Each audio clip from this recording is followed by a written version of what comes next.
வணக்கம். நான் உங்கள் நிசாந்தன் சார். நாங்கள் பார்க்க வினாத்தால் 2024 ஆண்டு நடைபெற்ற காப்போதா சாதாரண தர பரீட்சையின் பகுதி 1 பியில் அமையப்பெற்ற இறுதி 3 வினாக்கள். ஏற்கனவே நாங்கள் பகுதி 1 ஏயில் இருக்கிற வினாக்களை ஒரு வீடியோவாகவும் பகுதி 1 பியில் 2 வினாக்களை ஒரு வீடியோவாகவும் பார்த்துருக்குறோம். இப்போ இந்த 3வது வீடியோவில் பார்க்க இருக்க விடயம் என்னென்னா, பகுதி 1 பியில் இருக்கிற 3 வினாக்கள் 3, 4, 5ஆம் வினாக்களை தெளிவாகவும் விளக்கமாக பார்க்க இருக்கிறோம்.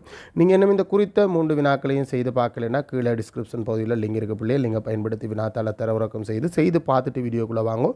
புள்ளிவிடக்கூடிய வகையில் தான் திருத்திறக்கி இருக்கிறோம். உங்களுக்கு எத்தனை புள்ளி கிடைக்குது அப்படின்றத மறக்காமல் கமெண்ட் பாக்ஸில் பதிவிடும்போது உங்களோட பெயர், நீங்கள் எங்கேருந்து பார்க்குறீங்க அப்படின்றதோட எந்த வழியான எனது மாணவன், அதாவது யூடியூப்பில் மட்டும்தான் கல்வி கேட்டுக்கொண்டிருக்கிறீங்களா, இல்லை என்னோட சூழ் மூலமான கணித வகுப்பு மாணவனா, இல்லை என்னோட நேரடி வகுப்பு மாணவனா, இல்லை இந்த பாடசாலை மாணவனா அப்படின்றத மறக்காமல் கமெண்ட் பாக்ஸில் பதிவிடுங்க. அதோட உங்களோட கருத்துக்கள், இந்த வீடியோ தொடர்பான, இந்த வகுப்பு தொடர்பான உங்களோட கருத்துக்களையும் மறக்காமல் கமெண்ட் பாக்ஸில் பதிவிடுங்க. ஏன்னா ஒவ்வொரு பின்னூட்டலும் அடுத்தடுத்த வீடியோக்களை வேகமாக விரைவாகவும் கொண்டு வர்றதில் முக்கிய பங்கு வகிக்கும். அந்த அடிப்படையில் கருத்துக்களையும் பதிவிடுங்க, உங்களோட நண்பர்களோட பகிர்ந்து கொள்ளுங்கள். இந்த வீடியோ எனது சூம் மூலமான கணித வகுப்பு இந்த ரெக்கார்டிங் நீங்களோ இல்லை உங்களோட தம்பி தங்கைகளோ சூம் மூலமான கணித வகுப்புகளுக்கு இணைந்து கொள்கிறேன்னா தாராளமாக இணைந்து கொள்ளலாம். ஒவ்வொரு பாடப்பிறப்பும் தெளிவாகவும் விளக்கமாகவும் கலந்துரையாடப்படும். அந்த அடிப்படையில் உங்களுக்கு ஏற்படுற சின்ன சின்ன சந்தேகங்களாக இருந்தால் வாட்ஸ்அப் வழியாகவும், இல்லை கொஞ்சம் பெரிய சந்தேகம் கட்டாயம் உங்களோட கலந்துரையாடணும் அப்படின்ற சந்தர்ப்பத்தில் சூம் மூலமான கணித வகுப்பு இந்த தொடக்கத்தில் இல்லாட்டி முடிஞ்ச பிறகு நாங்கள் அதை பற்றி கலந்துரையாடுவோம். அதன் மூலம் உங்களுக்கும் சந்தேகம் கிளியராகும். அதே மாதிரி உங்களோட இணைந்திருக்கிற உங்களோட நண்பர்களுக்கும் அந்த சந்தேகங்கள் கிளியராகும். அவங்க கேட்குற டவுட் கூட உங்களுக்கு பயனுள்ளதாக இருக்கும். இணைந்து கொள்கிறேன்டா அது தொடர்பான விவரத்தை என்னை கேட்டும் பெற்றுக்கொள்ளக்கூடியதாக இருக்கும். சரி, வாங்கோ கேள்விக்குள்ளே போவோம். கமலன் தனது வீட்டை மாதத்திற்கு ரூபாய் 8000 வீதம் ஓராண்டுக்கு வாடகையாக கொடுத்து மொத்த பணத்தையும் ஒரே தடவையில் பெறுகின்றான். கமலனுக்கு சொந்தமாக ஒரு வீடு இருக்குது. அந்த வீட்டை வாடகைக்கு கொடுத்துருக்கிறார். ஒரு ஆளுக்கு வாடகைக்கு கொடுத்துருக்கார். எவ்வளவு வாடகை பணம் என்றால் ஒரு மாதத்துக்கு 8000 ரூபா. ஸோ வருஷத்துக்கு இந்த வீட்டால் அவருக்கு எவ்வளோ வருமென்று சொன்னோம்னா நாங்கள் இதை பெருக்குவதன் மூலம் 96,000 ரூபா இவருக்கு வருஷத்துக்கு இந்த வீட்டால் இவருக்கு வாடகை பணமாக வரும். வருடத்துக்கு வருஷத்துக்குன்றது நடைமுறை தமிழ். வருடத்துக்கு ரூபாய் 96,000 ரூபா இவருக்கு வாடகை மூலம் வரும். இந்த வாடகை பணத்தை ஒரே தடவையில் வருஷ தொடக்கத்திலேயே நீங்கள் அவ்வளோத்தையும் தாங்கோ அப்படின்ட்டு வாங்கி கொள்கிறார். இதுதான் அந்த கதை. ரைட். வருடத்துக்கு ரூபாய் 8000 வீதம், மாதத்துக்கு ரூபாய் 8000 வீதம் ஒரு ஆண்டுக்கு வாடகைக்கு கொடுத்து மொத்த பணத்தையும் ஒரே தடவையில் பெறுகின்றார். வீடு இருக்கும் நகரசபை வீட்டை ஆண்டுதோறும் ரூபாய் 12,000 மதிப்பிட்டிருக்கும் அதே வேளை இறையாகன்றது இறை வரியைத்தான் சொல்லுவது. இறையாக, அதாவது நாங்கள் அந்த வீட்டுக்காக நாங்கள் அரசுக்கு செலுத்துகின்ற வரி, அந்த உள்ளூராட்சி மன்றத்தில் ஏதோ ஒன்று இங்கே நகரசபைக்கு கீழே இருக்குது. அதனாடி நாங்கள் 18% அறவிடுகின்றது. அதாவது என்னென்னா, இறைவரி என்பது உண்மையான வருமானத்துக்கு தான் அறவிடப்படணும். ஆனால் உண்மையான வருமானம் யாருமே சில நேரம் சொல்ல மாட்டாங்கன்றது கூட என்ன நடந்திருக்குண்டா, ஒரு மதிப்பீட்டு குழுவை அனுப்புவாங்க. அது ஒரு 4 வருஷம் 5 வருஷத்துக்கு ஒருக்கா அந்த மதிப்பீட்டு குழு எங்களோட வீட்டுக்கு எவ்வளோ வருமானம் வருமென்று மதிக்கும்.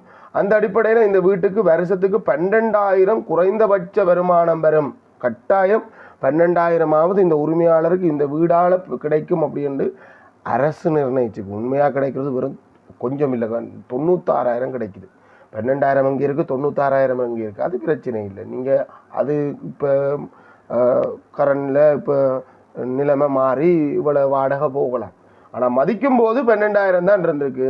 இந்த 12,000 18% நாங்கள் அரசாங்கத்துக்கு நாங்கள் செலுத்தணும். உள்ளூராட்சி மன்றத்தில் யார் இந்த வாடகை பெறுவாங்களோ அவங்கள்ட்ட செலுத்தணும். நாங்கள் யார்கிட்ட செலுத்த போகிறோம், நகர சபைக்கு செலுத்த போகிறோம் 18%.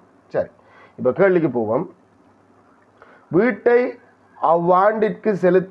வீட்டிற்காக அவ்வாண்டுக்கு செலுத்த வேண்டிய இறையை காண்க. இறை என்றது வரியை தான் கேள்விடுது. இறை வரி எவ்வளவு? 18% இறைவரி செலுத்தணும். இறைவரி எனப்படுவது எது? இந்த சதவீதம் மதிப்பீட்டு பெறுமதி. இறைவரி எனப்படுவது மதிப்பீட்டு பெறுமதியின் சதவீதம். ஸோ 12,000 நாங்கள் இறைவரி 12,000, 96,000 இல்லை, 12,000 18%. இன்னண்டா தர 18%ன்றது 100 மேல் 18 பின்ன பெருக்களுக்கெல்லாம் ரொம்ப ஈஸியாக செய்யலாம். இல்லை சில பிள்ளைகள் 100க்கு 18 12,000. அது ஒரு மெதட் இருக்குது. இல்லைன்னா ஒப்பிடலாம். பல மெதட் இருந்தாலும் இலகுவான வழி பின்ன பெருக்கல். 12,018%. பெருக்கக்கு முன்னுக்கு வெட்டக்கூடியதுன்னா 2 0 2 0 ஒரு 0 தூக்கி பின்னால் போட்டுட்டு 12ஆல் பெருக்கிறேன் 96 6 போட்டு 9 மிச்சம் 12 12 12 ஒன்றும் 12 9 21. ஸோ ரூபா 2160 ரூபா நாங்கள் இறைவரியாக அரசுக்கு செலுத்த நேரிடுகின்றது. வீட்டை வாடகைக்கு கொடுத்த பணத்தின் 10% வீட்டை பராமரிப்பதற்காக செலவிடுகின்றது. வீட்டுக்கு வருஷம் ஒரு செலவு வரும் தானே, அப்படி 10% எடுத்து நாங்கள் செலவிடுறோம். எது இந்த 10%? வீட்டை வாடகைக்கு கொடுத்து பெற்ற பணத்தில் எவ்வளவு பெற்றுக்கொள்கிறோம் என்று இன்னும் இது வரைக்கும் நாங்கள் காணையில் இதில் ஒரு வரியா எழுதி இல்லை, நாங்கள் கண்டுட்டோம் மங்காள வழியில் வச்சுக்கோம். வீட்டை வாடகைக்கு கொடுத்து பெற்ற பணத்தின் 10% வீட்டை பராமரிப்பதற்காக செலவிடப்படுகின்றது. இறையை செலுத்திய பின்னரும் வீட்டை பராமரிப்புக்காக பணத்தை செலவிட்ட பின்னரும் கமலிடம் எஞ்சி இருக்கும் பணம், முதல்ல இவருக்கு வாடகையால் எவ்வளவு பணம் வந்தது இது வரைக்கும் காணையில், அது ஒருக்கா காணுவோம். வாடகை மூலம் பெற்றுக்கொண்ட பணம் 8,000 ரூபாய் வீதம் 12 மாதத்துக்கான பணத்தையும் ஒரே தடவையில் நாங்கள் பெற்றுக்கொண்டிருக்கோம். பெருக்கும்போது 3% பின்னால் போட்டுட்டு 12 தர 8 96, ஆகவே ரூபாய் 96,000 ரூபாய் இவருக்கு வாடகை மூலம் கிடைச்சிருக்கு. இந்த பணத்தின் வாடகை மூலம் கிடைத்த பணத்தின் மதிப்பீட்டு பெறுமதி என்றது வெறும் கற்பனை அமௌண்ட், அங்கே வரவே வரப்போகிறது இல்லை. ஸோ வாடகை மூலம் பெற்றுக்கொண்ட பணத்தின் 10% வீட்டை பராமரிப்பதற்காக நாங்கள் செலவழிக்கிறேன். அப்போ வீட்டின் பராமரிப்புக்காக செலவழித்த பணம் 96,000 இன் 10%, 100 மேல் 10 பெருக்கும்போது வெட்டுப்பட்ட எங்களுக்கு 9,600 ரூபா நாங்கள் வீட்டை பராமரிப்பதற்காக எடுத்துக்கொள்கிறோம். இப்போ வீட்டை பராமரிக்கிறது இறைவரி என்று 2 செலவு இந்த வீட்டுக்காக இந்த உரிமையாளர் செலவழிச்சிருக்கிறார். அப்போ மொத்த செலவு வந்து 10%, 18%, 28% ஆகாது. இந்த 18% மதிப்பீட்டு பெறுமதியின் சதவீதம், இந்த 10% வாடகையாக கிடைத்த மொத்த பணத்தின் சதவீதம். அப்போ ரெண்டும் வேறு ரெண்டும் ஒரே அளந்த சதவீதமாக இருந்தால் தான் கூட்டி முடிவெடுக்கலாம். கேட்கலாது, அந்த கேள்வி ஒன்றும் கேட்கவே இல்லை, நம்ம தேவையில்லாத கதை வேண்டாம். அப்போ செலுத்த வேண்டிய மொத்த பணம் அவருக்கு செலவு, மொத்த செலவு எவ்வளோ என்று பார்த்தோம்டா 2 செலவு. ஒன்று இறைவரி செலுத்துறதுக்காக ஒரு 2,160 ரூபா, அதே மாதிரி வீட்டை பராமரிப்பதற்காக 9,600 ரூபா செலவழி செஞ்சுருக்கார். ரெண்டையும் கூட்டுவோம், 0 6 7 11 11,760 ரூபா. ஆகவே அப்போ இவர்கிட்ட மீதியாக எவ்வளவு இருக்கும், இவர்கிட்ட எவ்வளோ இருக்குமெண்டா இதுதான் பிரச்சனை. என்னண்டா சில இடங்களில் 12,000 கழிக்கிறது. 12,000ன்றது வெறும் கற்பனை தொகையடா. வீட்டு உரிமையாளருக்கு குறைஞ்சபட்சம் இவ்வளவு வருமானம் கிடைக்கும் என்று அரசு நிர்ணயிக்கிற தொகை, ஆனால் உண்மையாக கிடைத்த தொகை 96,000 ரூபா. ஆகவே இந்த 96,000 இருந்து இந்த 2 செலவையும் கழிச்சு விடணும். 11,760 ரூபாவை கழிச்சு விட மீதியை விட வரும். கடன் எடுத்தால் இடையில ஒரு கடன் எடுக்கிறதெல்லாம் தெரியும். இங்கே போய் கிடத்து இங்கே போய் கேட்ப 10 ஒன்றை கொடுப்பார், இவர் 10 ஆக அதில் 9 வச்சுக்கொண்டு ஒன்றை கொடுக்க 10, 10லேருந்து 6 போனால் 4, இங்கே 9 இருக்கும், 9லேருந்து 7 போனால் 2, இங்கே 5 இருக்கும், 5லேருந்து 4 போனால் 1 போனால் 4, இங்கே கொடுக்கல இவரோட கடன் கொடுக்கல 9ல் 1 போனால் 8. ஆகவே இவர்கிட்ட இந்த பிரச்சனையெல்லாம் முடிய எஞ்சி இருக்கிற பணம் 84,240 ரூபா எஞ்சி இருக்கும். ஒரு பெரிய வேலையாக இருக்கும். இது வேணுமெண்டா 1-2 சோட் பண்ணலாம் ஒழிய மற்றபடி ஒன்றும் சோட் பண்ணக்கூடியதாக இல்லை, இவ்வளவும் செய்யத்தான் வேணும். ரோமன் இலக்கம் 3. இப்போது கமல் தன்னிடம் எஞ்சியிருக்கும் பணத்துடன் ஒரு பணத்தை கூட்டி எவ்வளோன்னு தெரியல 84,240 விட கூடத்தான் அதனை ஒரு கம்பெனியில் ரூபாய் 50 பங்குகளை வாங்குவதற்கு இடுகின்றார். இப்போ கம்பெனிக்கு கொண்டு போய் இந்த காசை முதலீடு செய்கின்றார். அது இந்த முதலீடு செய்கிறேன்டா கம்பெனியில் இந்தபடி இந்த காசை வை, எனக்கு இந்த காசுக்கு லாபம் தான்னு சொல்லிடலாம். கம்பெனியை பொறுத்த வரைக்கும் நீங்கள் காசை முதலிட்டு நீங்கள் ஒரு முதலீட்டாளராக மாற வேண்டுமெண்டா அது இந்த பங்குகளை வாங்குவதன் மூலம் தான் வாங்கலாம். இன்றைக்கு நீங்கள் அந்த பங்குகளை வாங்கணுமெண்டா ஒரு பங்கு 50 ரூபா போகுது. ரூபாய் 50 பங்குகளை வாங்குவதற்கு முதலீடு செய்கின்றார். கம்பெனி ஒரு பங்குக்கு ரூபாய் 2.5 பங்கு லாபத்தை ஆண்டுதோறும் கொடுக்கின்றது. ஓராண்டின் இறுதியில் அவருக்கு பங்கு லாப வருமானமாக ரூபாய் 6,000 கிடைக்கின்றது எனின் கமல் வாங்கிய பங்குகளின் எண்ணிக்கை யாது? கமல் எவ்வளவு பங்குகள் வாங்கினவர்? பங்குகளின் எண்ணிக்கை காண்றதுக்கு 3-4 விதத்தில் இதுக்கு 3 விதம் இருக்குது. கூடுதலாக நாங்கள் பார்க்குறது என்னென்னா முதலீடு செய்த காசு, அதாவது இப்போ இவர் கொண்டு வந்து பங்குகளை வாங்குறதுக்காக முதலீடு செய்கிறதுக்கு ஒரு 50,000 கொண்டு வரார் அப்படின்னு வைப்போம். இது பெரிய தொகை கொண்டு வந்துட்டு போகணும். ஏன்னாண்டா அவர்கிட்ட மீதமாக இருந்த காசே 84,240 ரூபா இருந்தது. அதோடு இன்னும் ஒரு கொஞ்சம் காசை சேர்த்து கொண்டு வந்ததால் கட்டாயம் அதுக்கு மேற்பட்ட தொகை, அப்போ 1,00,000 ரூபா வச்சுக்கொள்ளுவோமே. 1,00,000 ரூபா கொண்டு வரார். 50 ரூபா பங்குப்படி வாங்குறதுக்கு இவருக்கு எத்தனை பங்குகள் வாங்கணும் அப்படின்னு கேட்டால் 1,00,000த்தில் எத்தனை 50 ரூபா இருக்குன்னு கண்டுட்டு போகலாம். ஆனால் இங்கே பிரச்சனையை எவ்வளவு காசு கொண்டு வந்தாருன்னு சொல்லல. 84,240 இல்லை, அதுக்கு மேலே தான் கொண்டு வந்திருக்கார். அது எவ்வளோன்னு எங்களுக்கு தெரியாது. ஆனால் இந்த முறை வேறு 2 விஷயம் தெரியும். என்னென்னா அவருக்கு ஒரு பங்குக்கு கிடைத்த பங்கு லாப வருமானம் தெரியும். அவருக்கு மொத்தமாக கிடைத்த பங்கு லாப வருமானம் கிடைக்கும். மொத்தமாக 6,000 ரூபா பங்கு லாப வருமானம் கிடைச்சிருக்கண்டா ஒரு பங்குக்கு 2 ரூபா 50 தான் கொடுத்துருக்கான். ஆகவே இவர் எத்தனை பங்குகளை வச்சிருந்திருக்கணும், பங்குகளின் எண்ணிக்கை. இந்த முறை நாங்கள் காண போகிறது மொத்த பங்கு லாபத்தில் இருந்து மொத்த பங்கு லாபத்தை ஒரு பங்கின் பங்கு லாபத்தால் வகுக்க போகிறேன். 6,000 ரூபா இவருக்கு மொத்தமாக பங்கு லாப வருமானமாக கிடைச்சிருக்கு. ஒரு பங்குக்கு 2 ரூபா 50 தான் அவருக்கு ஒரு பங்குக்கான பங்கு லாப வருமானம். அப்போ 2 ரூபா 50 எத்தனை 2 ரூபா 50 சேர்ந்தா இவருக்கு 6,000 கிடைக்கும் என்று பார்க்கணும். இந்த வகுத்தல் கனவேர் அவுட். இந்த வகுத்தல் செய்ய தெரியாமல் நீங்கள் நிறைய பிள்ளைகள் தவிக்கிறாங்க. நான் பார்த்தேன். தசம எண்ணால் வகுக்க தெரியல. தசம எண்ணால் வகுக்க மேலாதுதான். இப்போ நான் ஏன் சார் இதில் அங்கே பாருங்க சார் 2.5 இருக்குது. நீங்கள் 2.5 போட்டுட்டீங்க. அந்த பின்னுக்கு இருக்கிற சைவர் பெறுமதி அற்றது. அந்த சைவரை போட்டுன்னா இங்கே வகுக்கிறது கஷ்டம். அப்போ அது அப்புறம் 250ஆம் வாய்ப்பாட்டில் கொண்டு போய் வகுக்க வேண்டியதில்லை. சைவர் வெட்டுறதும் இருக்குது. இப்போ நான் இது 2.5 போட்டதால், அது 2.5 சைவருக்கும் 2.5க்கும் எந்த வித்தியாசமும் இல்லை. 2.5 போட்டதால் இதை முழு எண்ணாக்கணும். ஒரு நாளும் நாங்கள் சில சந்தர்ப்பத்தில் வெட்டுவோம். அது வேற ஒரு டெக்னிக் இருக்குது. இங்கே வெட்ட இல்லாது. இப்போ நாங்கள் என்ன செய்ய போகிறோம்டா, கீழே வகுக்கிறகன் வகுபடுகின்றகன் தசமமாக இருந்தாலும் பிரச்சனை இல்லை. வகுக்கிற எண்ணை முழு எண்ணை ஆக்குறதுக்கு 2ஆலையும் பெருக்கலாம். நாம் 10ஆல் பெருக்கிறோம். வழக்கமான தரம் 8ல் படித்த தசம எண் வகுத்தல். கீழையும் 10ஆல் பெருக்கிறேன், மேலேயும் 10ஆல் பெருக்கிறேன். கீழே 10ஆல் பெருக்கினா 25 வரும். மேலே 10ஆல் பெருக்கினா 60,000 வரும். அதாவது 6,000ல் எத்தனை 2.5 இருக்கோ 60,000ல் அத்தனை 25 இருக்கும்.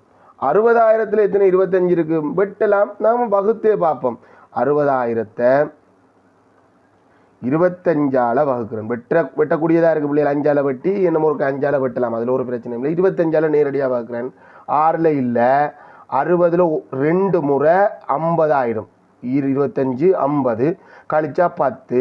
அடுத்த சைவர் இறங்கினா 100ல் 4 முறை. அப்போ 100 முடிஞ்சிடும். அங்கால மிச்சம் பார்த்தோம்னா அங்கால சைவர் ரங்க சைவர் சேர்ந்து கொண்டே இருக்கும். அங்கே 2 சைவர் என்ன இருக்குது. ஆகவே இவர் 2,400 பங்குகளை வாங்கி இருந்திருக்கணும்.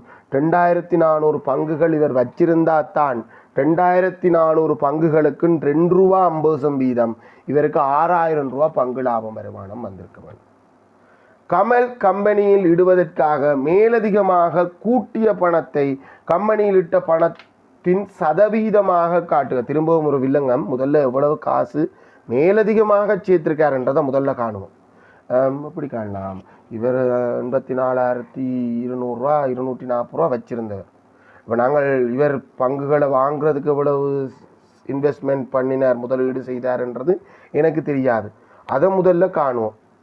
இவர் முதலிட்ட மொத்த பணம், அதாவது முதலிட்டன்னா பங்குகளை வாங்குறதுக்கு செலவழித்த மொத்த பணம் என்ன, முதலிட்ட மொத்த பணம். இதே நாங்கள் முதலீடு அப்படின்னு சொல்கிறோம். இப்போ இதுவே ஒரு பொருளை வாங்கினா அது செலவுன்னு தான் சொல்லுவோம். இதை நாங்கள் முதலீடுன்னு சொல்லுவோம். ஏன்னு சொன்னால் இது ஒரு வருமான நோக்கத்தில் வேன் வச்சுருக்கோம். நாளைக்கு இது நல்ல காசு வரும்போது விற்கலாம், இல்லைன்னா இது எங்களுக்கு பங்கு லாப வருமானத்தை தரும். அந்த நாடு தான் இதை நாங்கள் முதலீடுன்னு சொல்கிறோம். 2,400 பங்குகளை வாங்கியிருக்கேன். ஒரு பங்கு 50 ரூபா போனது. ஸோ நான் பங்குகளை வாங்குறதுக்காக செலவழித்த மனம் 3 சைவரையும் தூக்கி பின்னால் போட்டு இங்கே 2 சைவர் அங்கே ஒரு சைவர் 24 5ஆல் பெருக்கினா 120 வரும். ஆகவே 1,20,000 ரூபாய் முதலீடு செஞ்சுருக்கணும். ஆனால் இவர்கிட்ட வீட்டை வாடகை கொடுத்து செலவெல்லாம் போக எஞ்சி இருந்த பணம் 84,240 ரூபா தான் எஞ்சி இருந்தது.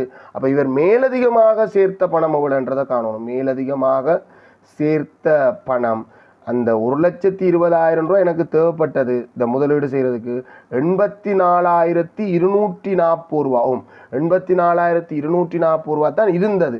அப்போ இதில் இருந்து என்ன எவ்வளவு சேர்த்தார்ன்றதை காண்றதுக்கு கழிக்கணும். சைவர் அதே கடன் எடுத்து வரும்போது இங்கே 10 வரும். 10லேருந்து 4 போனால் 6. இடையில் எடுத்து கொடுக்கும்போது இவர் 1 வச்சு கொடுத்துருப்பார், மிச்சம் 10 வச்சுருந்துருப்பார். ஆகவே 9லேருந்து மிச்சம் 9 வச்சுருந்துருப்பார். 9லேருந்து 2 போனால் 7. இங்கே 9 இருக்கும். 9லேருந்து 4 போனால் 5. இவர் கடன் கொடுத்ததால் 1லேருந்து 8 போகாது. கடன் எடுத்தால் 11. 11லேருந்து 8 போனால் 3. ஆகவே 35,760 ரூபாவை இவர் சேர்த்ததால தான் இவருக்கு இந்த மொத்தமாக 1,20,000 ரூபா கிடைச்சிருக்கும். இப்போ கேட்டது என்னென்னா, அந்த சேர்த்த மேலதிகமாக கூட்டிய பணம் கம்பெனியில் இட்ட மொத்த பணத்தின் என்ன சதவீதம்? கம்பெனியில் இட்ட மொத்த பணம் 1,20,000ல் இந்த 35,760 ரூபான்றது என்ன சதவீதம் காண போகிறேன்.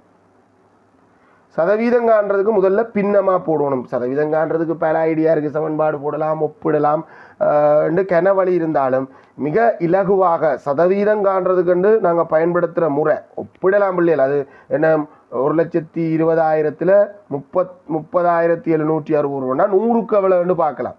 அதெல்லாம் தேவையில்லை. மிக இலகுவாக போடுறதுன்னா முதல் பின்னமாக போடணும். 1,20,000க்கு 35,760 ரூபா நாங்கள் மேலதிகமாக சேர்க்க வேண்டி வந்தது. ஏன்னா 84,240 ரூபா தான் இருந்தது. அது பின்னமாக போட்டிருக்கேன். ஒரு பின்னத்தை சதவீதமாக்கணுமெண்டா தர 100%. எந்த ஒரு பின்னமும் சதவீதம் ஆகிடும். பின்னமாக போடுறது அந்த 35,760ன்றது முதலீட்டின் என்ன பின்னம்? 1,20,000க்கு 35,760 பின்னம். ஒரு பின்னத்தை சதவீதமாக்குறதுக்கு தர 100%. வெட்டக்கூடியது 2 சைவர் இங்கே, 1 சைவர் இதில். கொஞ்சம் கொஞ்சமாக வெட்டலாம். 120ஆலேயே பிரிப்போம். இஞ்சால கொண்டு வரேன். இடம் கொஞ்சம் மட்டுமட்டலாக இருக்குது. இஞ்சால கொண்டு வரேன். பிரிக்க வேண்டியிருக்கு 120ஆல். ஒரு சைவர் இன்னும் வெட்டுப்படையில் ஏன்னா பிரிக்க வேண்டியிருக்கு 120ஆல். 120ஆலேயே பிரிப்போம். அது ஒரு பிரச்சனையும் இல்லை. 120ஆல் பிரிப்போம். 12ஆம் பாயவாடு தெரிஞ்சவனுக்கு 120ஆம் பாயவாடு தெரியாமல் போகிறது இல்லை. 1ல் இல்லை, 35ல் 120 இல்லை, 12 இருந்திருக்கும். இதில் இருக்குது எத்தனை முறையண்டா 36க்கு 12க்கு 6 முறையண்டா. இங்கே 120க்கு 6 முறையோட ஒரு கொஞ்சம் குறைவு. அப்போ நாங்கள் 5 முறை தான் பார்க்கலாம். 5 முறை பார்த்தோம்டா இல்லைடா அங்கே போயிடும். சரி 12க்கு எத்தனை முறை? 12, 12, 24, 36க்கு 3 முறை வராது. 2 முறை தான் பார்க்கலாம். 2 முறை என்று பார்த்தோம்டா 240 வரும். கழிச்சா 7 1 அடுத்த சைவர் இருக்குன்னா 1176 வரப்போகுது. 12ஆம் பாய்வாட்டில் பாருங்க கூட 108க்கு 9 முறையோ 9 முறை வரும். 108க்கு 9 முறை வரும். ஆகவே 9ஆல் பெருக்கணுமெண்டா 108ஓட இன்னும் ஒரு சைவர் சேர்ந்து கொள்ளும். கழிச்சோம்டா நான் 6 இங்கே கடன் எடுக்கணும். கடன் எடுத்தா 17, 17லேருந்து 8 போனதால் 9, கடன் கொடுத்ததால் 0 வந்துடும். தசந்தாண்டேக தசங்குத்தி தசத்துக்கு பின்னால் இருக்கிற சைவர் இறங்குவேன். 96ல் சரியாக 8 முறை. 96ல் சரியாக 12 8 முறை. என்னன்னா 960ல் 120 8 முறை. 8 முறையை போட்டோம்னா 960 போக 0. கொஞ்சம் வகுத்தல் கஷ்டமாக தான் போயிட்டுது. இல்லைன்னா நாங்கள் என்ன செய்யலாம், 12ஆல் வகுத்துட்டு தசம் உண்டு முன்னுக்கு இன்னும் ஒரு 10ஆல் பிறகு வகுக்க வேண்டி இருந்திருக்கும். 29.8% என்று அந்த விட வரப்போகுது. 29.8% என்ற விட இது கொஞ்சம் வழக்கத்துக்கு மாறானது. என்னென்னா நாங்கள் தசமத்தில் விட வருமோ அப்படின்ற ஒரு குழப்பம் இந்த இடத்துல எக்ஸாம் கோடில் எல்லாருக்குமே வந்திருக்கு. தசமத்தில் என்னென்ன சார் விட வரும்? நாங்கள் வழக்கமாக முழுவண்ணாலே பார்ப்போம். இல்லாடி தசம் 5 தானே பார்ப்போம். இவ்வளவு இப்போ தசத்தில் வருமோ அப்படின்ற ஒரு குழப்பம் கட்டாயம் முகம் கொடுத்துருக்க வேண்டி இருந்திருக்கும். அப்போ நாங்கள் என்ன அடுத்தடுத்த பேப்பர்களில் அப்போ இதை எதிர்பார்க்க வேண்டியிருக்கும். தசமத்தில் விட வராது அப்படின்ட்டு இல்லை. எந்தெந்த கேள்விக்கு என்றதை பார்த்துக்கணும். இது சேர்த்த பணம் தானே, ஸோ தசமத்தில் வரலாம் அப்படின்றதை ஏற்றுக்கொள்ளவும் பழகத்தான் வேணும். சரி, புள்ளி திட்டத்தை சொல்கிறேன். இந்த மார்க் பண்ணிக்கொள்ளும் கூட உங்களுக்கு எப்படி புள்ளி வழங்கப்பட்டிருக்கோ அப்படியே தாரன். இந்த பெருக்கலுக்கு ஒரு புள்ளி, 2160ன்றதுக்கு ஒரு புள்ளியாக இந்த வினாவுக்கு 2 புள்ளி. அதே மாதிரி இந்த மொத்த பராமரிப்புக்காக செலவழித்த பணம் 9,600ன்றதை காண்றத ஸ்டெப்ஸுக்கு தான் 96,000 10% தான் மார்க்ஸ். இங்கே அந்த காசுக்கு இல்லை. அதே மாதிரி இந்த ரெண்டையும் கூட்டினா மொத்த செலவு வரும் அப்படின்றது அந்த கூட்டணும்ன்றதுக்கு ஒரு புள்ளி, கழிச்சு வந்த விடை 84,240 ரூபான்ற அந்த விடைக்கு ஒரு புள்ளியாக எங்களுக்கு 3 புள்ளி தான் இந்த வினாவுக்கு வழங்கப்பட்டது. வேலை பெரிய வேலை.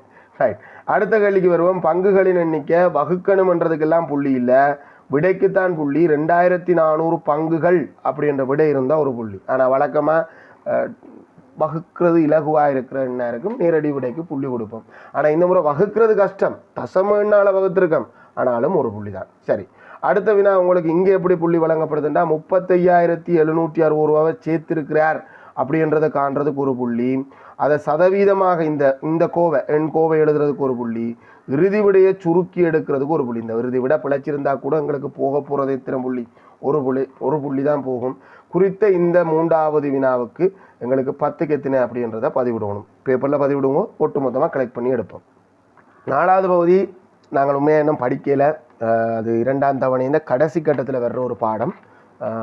வலையுறு வரையம், அதாவது புள்ளி தரவுகளை வகை குறித்தலும் விளக்கமளித்தலும் என்ற பாடத்திலிருந்து வலையுறு வரையம் என்ற பகுதிக்குள்ளே வந்து வருது. தரவுகளை வகை குறித்தல் என்றால் நாங்கள் தரவுகளை காட்சிப்படுத்துறதுக்காக பயன்படுத்துகிற ஒரு முறை. பொதுவாக நாங்கள் இந்த காட்சிப்படுத்துறதுக்கு வட்ட வரைவு பார்த்துருக்குறோம், அதே மாதிரி செலாகை வரைவு அப்படின்ற ஒன்றை பார்த்துருக்கோம். செலாகை வரைவுன்றது XH YH 2 இருக்கும். எங்களோட ஸ்கூல் வழியை ஸ்காலர்ஷிப்பில் பாஸ் பண்ண பிள்ளைகள் இந்த தரவுகளை வந்து செலாகை வரைவில் தான் காட்சிப்படுத்துவாங்க. இத்தனை இந்த வருஷத்துக்கு இத்தனை பேர், 2020 எத்தனை பேர், 2021 எத்தனை பேர் பாஸ் பண்ணிக்கான், 2022 எத்தனை பேர் பாஸ் பண்ணிக்கான், 2023 எத்தனை பேர் பாஸ் பண்ணியிருக்கான்ன்றதை செலாகை வரைவில் காட்டுவாங்க. அதாவது அந்த கட் அவுட் மார்க்ஸுக்கு மேலே போனாக்கள் எத்தனை பேர்ன்றதை செலாகை வரைவு திறமைகளுக்குரியதுதான். அது இந்த ஒரு அப்டேட் வெர்ஷன் தான் வலையுறு வரையம். அதைத்தான் நான் கேட்க போகிறேன். செலாகை வரைவு எங்களுக்கு உயரம் அப்படியே எண்ணிக்கையை காட்டும் திறம் என்ன, ஆனால் அந்த செலாகை வரைவில் இடைவெளி இருக்கும். இது வலையுறு வரையம் அப்படின்றது என்ன அப்படின்னு சொன்னால், நாங்கள் மீடுரன் பரம்பல், அதாவது தொடர்ச்சியான வகுப்புகளாக இருக்கிற மாதிரி இருக்கிற தரவுகளுக்கு நாங்கள் கொடுக்கறது தான் வலையுறு வரையமாக இருக்க போகுது. இப்போ குறித்த புள்ளி, எக்ஸாம் மார்க்ஸ், மாணவர்கள் இந்த உயரம், வேறு என்ன சொல்லலாம், மாணவர்கள் இந்த நிற, இல்லை பாடசாலைக்கும் மாணவர்களுக்கும் இடையில் இருக்கிற தூரம், பாடசாலைக்கு வருகை தருகிறதுக்கு மாணவர்கள் எடுத்துக்கொள்கின்ற நேரம், அப்படி எண்ணும்போது அட்டவணை தான் போடுவோம். என்ன, 0 தொடக்கம் 5 வரைக்கும், 5 தொடக்கம் 10 வரைக்கும், 10 தொடக்கம் 15 வரைக்கும் எடுத்துக்கொள்கிற மாணவர்கள் எடுத்துக்கொண்ட ஒரு மாணவன் பாடசாலைக்கு வருகை தருவதற்கான நேரம் எவ்வளவு எடுக்கும்ன்றதை கேட்டு பெற்றுக்கொண்ட தகவலை பயன்படுத்தி தயாரிக்கப்பட்ட மீடுரன் அட்டவணை அப்படின்னு சொல்கிறேன்னா 25 என்று சொல்கிறேன். இதில் ஒரு சொல்கிறாங்க, சார் நான் ஒரு 10 பேர் இந்த வகுப்பில் கை வைக்கிறாங்க சார், நாங்கள் 5 நிமிஷத்தில் வீட்டை வெளிக்கிட்டு 5 நிமிஷத்துக்கு உள்ளே வந்துடுவோம்னு சொல்கிறான். அவர் 6 பேர் கை வைக்கிறான், சார் நான் 10லேருந்து 15 நிமிஷம் எடுக்குமென்று கை வைத்திருக்கான். ஒரு 8 பேர் கை வைக்கிறான், நாங்கள் 10லேருந்து 15 நிமிடம் வரைக்கும் எடுக்கும். இவன் 5லேருந்து 10, இவன் 10லேருந்து 15 நிமிடம் 8 பேர்னு சொல்கிறான். இவன் சொல்கிறான் இதில் ஒரு 4 பேர் சொல்கிறான். ஸோ இந்த தரவுகளை நாங்கள் வந்து காட்சிப்படுத்தும் போது அந்த வகுப்புகளையே அங்கே போடாமல் அச்சுக்கள் XH YH அப்படின்று பயன்படுத்துகிற டைப்லேயே நாங்கள் அங்கே பயன்படுத்த போகிறோம். இது என்ன சொல்ல போகிறோம்டா, அந்த மாணவர்கள் இந்த எண்ணிக்கை YHலையும் XHல நாங்கள் போட போகிறது அவர் எடுத்துக்கொள்கிற நேரம். இது உற்பத்தி தானே, 0 வழக்கமான 0. இங்கே நாங்கள் 0 தொடக்கம் 5 அப்படின்னு வகுப்பை போடாமல், இதுதான் அந்த வலையுறு வரையத்துக்கும் செலாகை வரைவுக்கும் இருக்க வித்தியாசம். இது 5, அந்த இடைவெளி சரியா இடைவெளியில் 10, 15, 20, 25 5 கூட்டிக் கொண்டு போகிறது. அங்கே இருக்க வகுப்பை கருதுறையில் அங்கே பொதுவான வகுப்புகள் இந்த பெருமன் 5, ஒரு வகுப்பு பெருமன் கூட 15 தொடக்கம் 25 அப்படி என்று ஒரு வகுப்பு பெருமன் கூட. இங்கே மாணவர்கள் இந்த எண்ணிக்கை அது ஒரு விகிதத்தில் ஏதோ ஒரு விகிதத்தில் நாங்கள் பின்பற்றணும். 2 எடுக்கிறோம்டா 2, 4, அதே உயரத்தில் 6, 8, 10. ரைட். இப்போ இங்கே விளக்கம் என்னென்னா பிள்ளைகள், இந்த செலாகை வரைவுக்கும் வலையுறு வரையத்துக்கும் என்ன வித்தியாசம்னா, இடைவெளி வராது. வலையுறு வரையத்துக்கு இடைவெளி வராது. 0 தொடக்கம் 5க்கு இடையில் 10 மாணவர்கள் சொல்கிறாங்கன்னா அந்த 10 மாணவர்களும் இங்கே வலையுறு வரையத்தின் உயரத்தால் காட்டப்படுகிறார்கள். சரி, ஓகே. அது அந்த 5 தொடக்கம் 10 என்ற வகுப்புக்குள்ளே இருக்கிறாங்க. 5 தொடக்கம் 10 என்ற வகுப்புக்குள்ளே எங்களுக்கு 6 பேர் இருக்கிறாங்கன்னா அது அந்த உயரத்தால் காட்சிப்படுத்தப்படும்.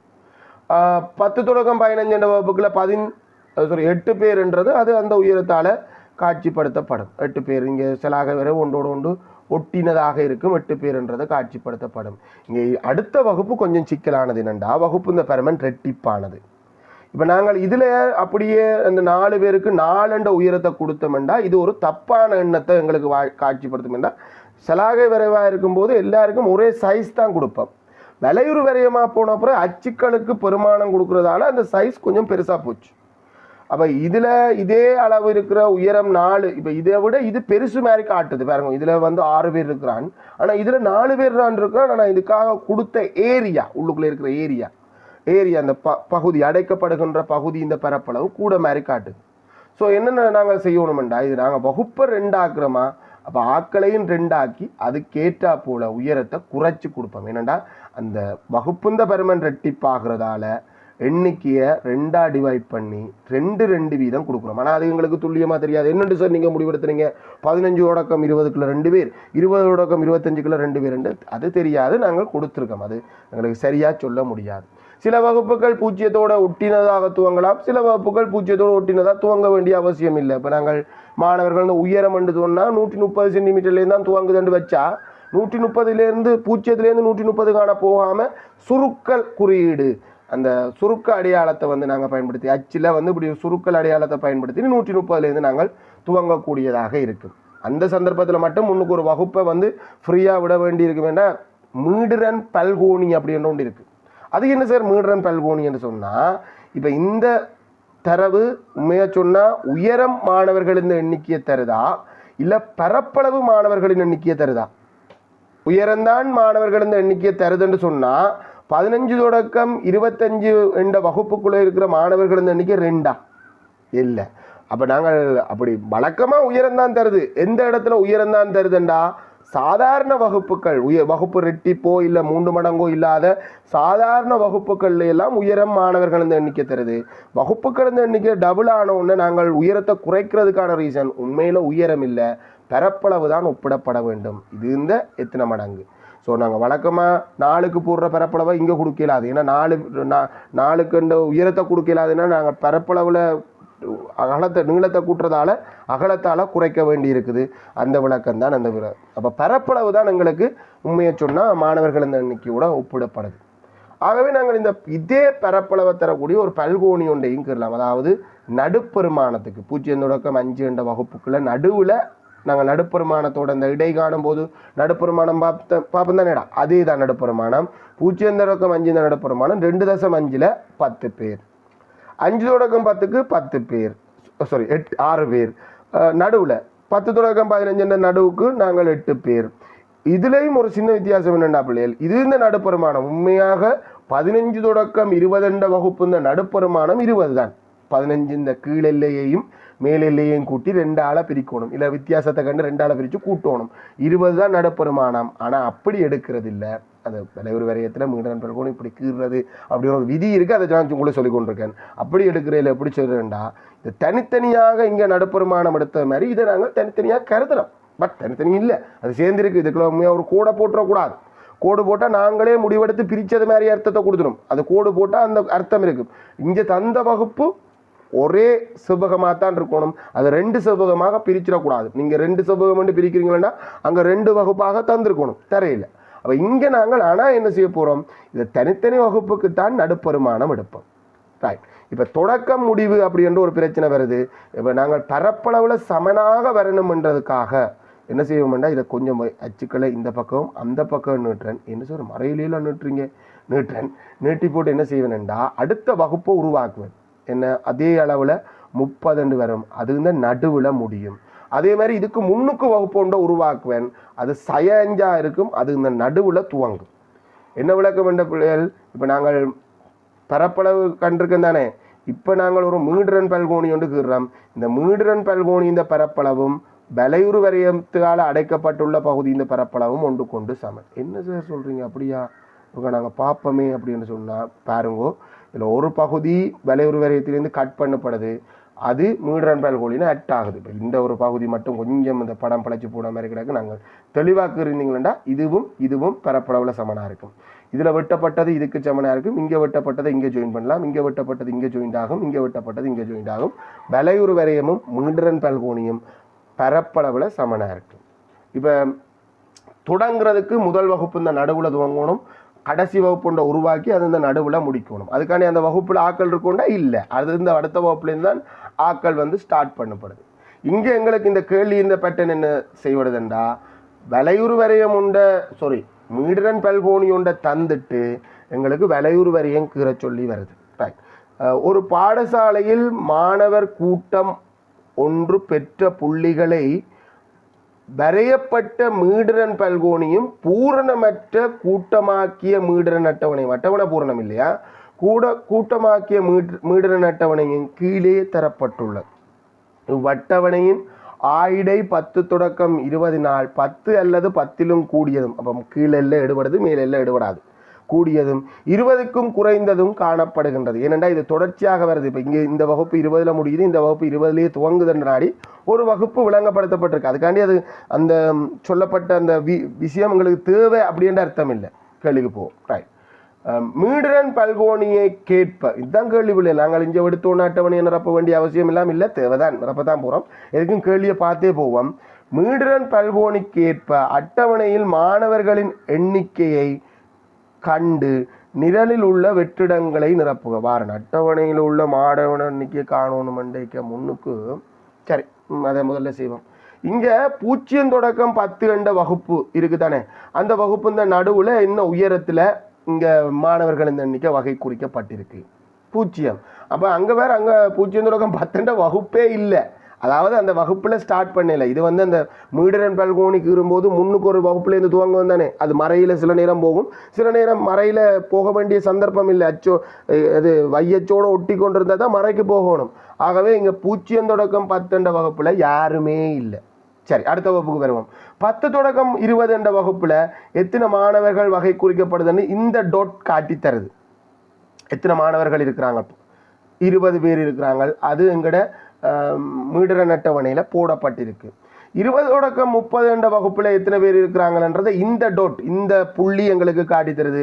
எத்தனை பேர் இருக்கிறாங்க, 40 பேர் இருக்கிறாங்க.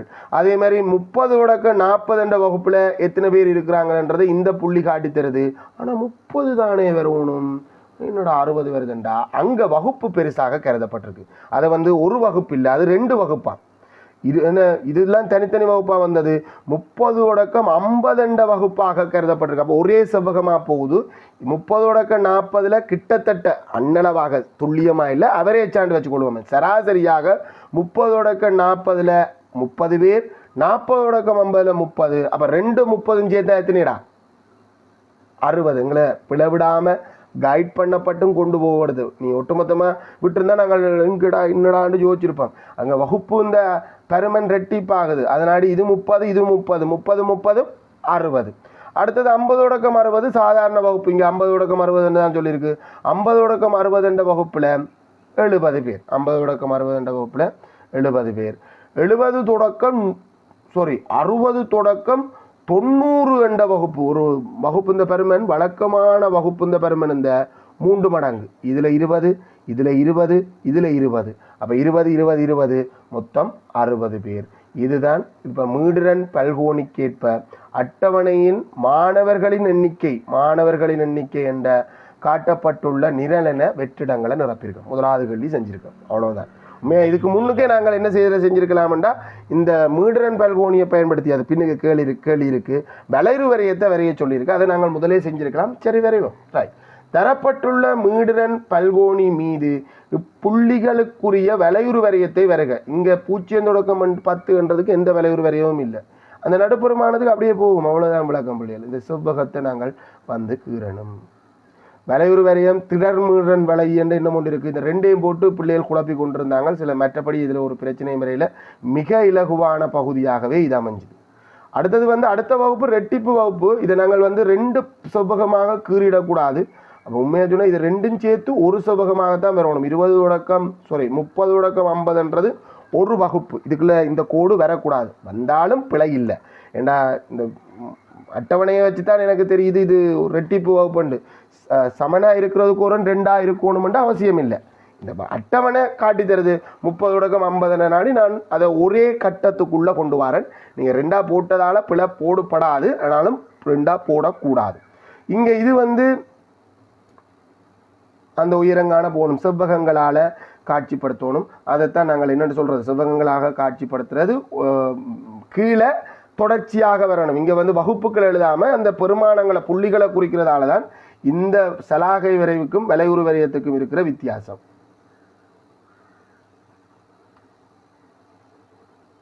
அடுத்த வகுப்பும் ஒரு 3 மடங்கு இருக்கிற வகுப்பு, அது ஒரே வகுப்பாக வர வேண்டும்.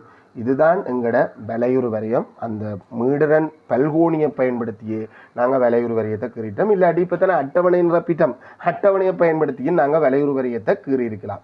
அட்டவணையில் உள்ள திரள் மீடரன் நிரலை பூரணப்படுத்துக. அது என்ன சார் திரள் மீடரன்? இந்த 20 இந்த 20 ரெண்டுக்கும் வேற வேற அர்த்தம். இந்த 20 சொல்லுதடா இந்த குறித்த வகுப்புக்குள்ள 20 பேர் அப்படின்றத சொல்லு. இந்த 20 சொல்லுது 20க்கு கீழே புள்ளி எடுத்தவங்க 20 பேர். ஸோ இந்த இடத்துல வர வேண்டியது என்னன்னா 30க்கு கீழே புள்ளி எடுத்த மொத்த ஆட்கள்.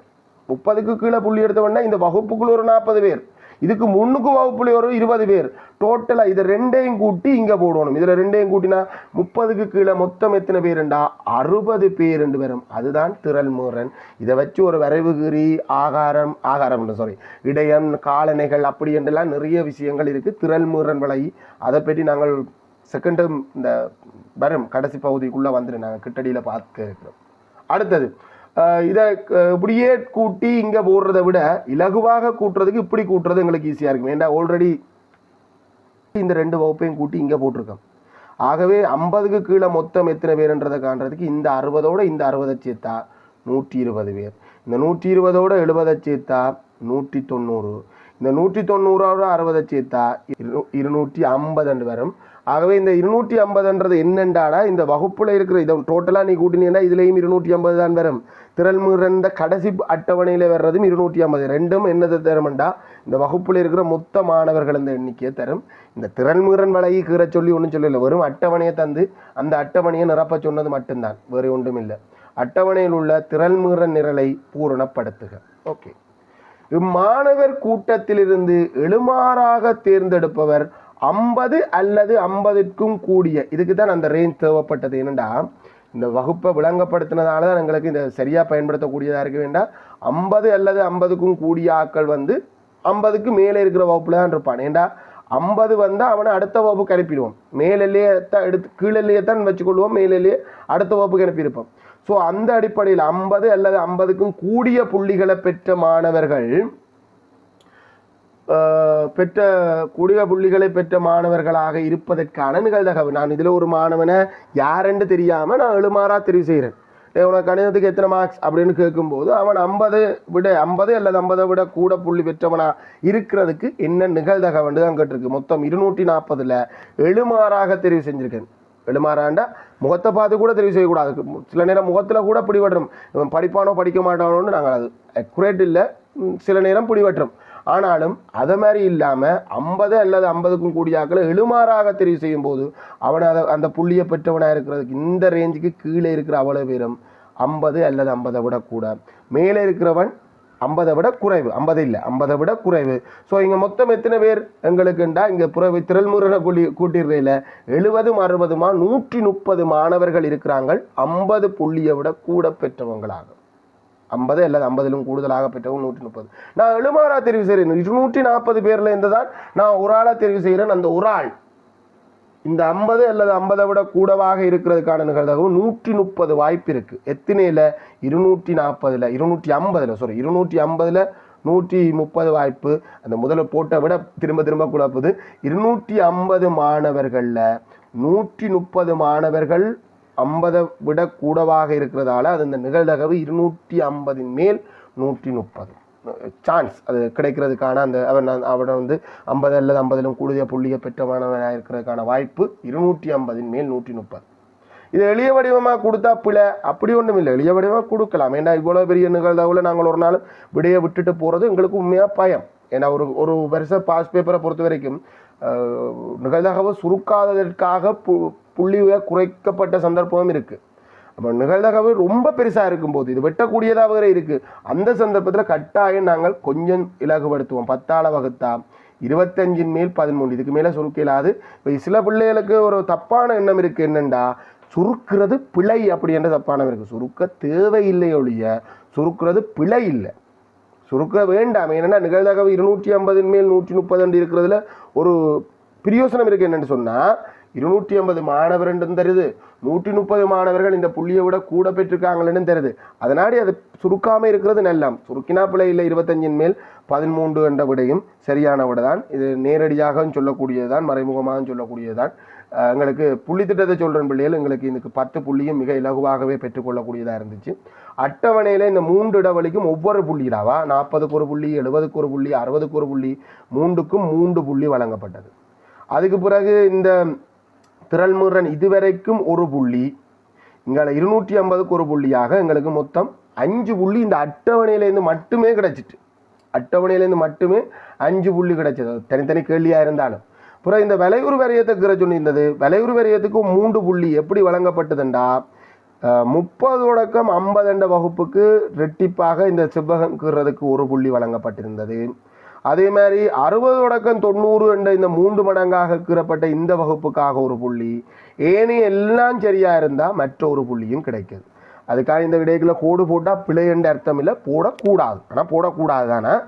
இப்போ நாங்கள் இந்த வகுப்புகள் இருக்கிறதால தான் இது சேர்ந்த வகுப்பு அப்படின்றது எங்களுக்கு தெரியுது இல்லையோ.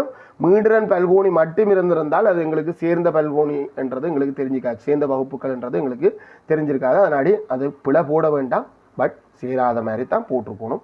3.8 ஆயிட்டு. இந்த நிகழ்தகவுக்கு 2 புள்ளி.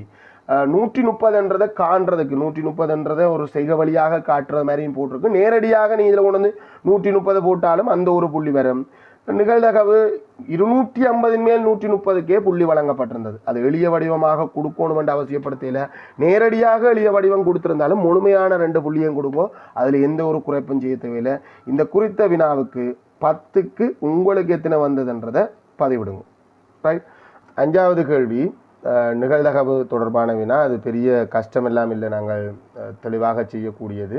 என்ன கொஞ்சம் சிந்திக்கின்ற ஆற்றல் வந்து கொஞ்சம் கவனமாக இருக்கணும். இப்போ நம்ம நார்மலாக சிந்திக்கிற மாதிரி சிந்திக்காமல் கொஞ்சம் தெளிவாக சிந்திக்க வேண்டும். ஒரு நிகழ்ச்சி நடைபெறுவதற்கான நிகழ்தகவு 2 விதமான நிகழ்ச்சியில் நாங்கள் கதைக்கிறோம். ஒன்று சம நேர்தகவு உள்ளதாக இருக்கிற நிகழ்தகவு, அந்த சந்தர்ப்பத்தில் பின்னம் நிகழ்தகவை தரும்.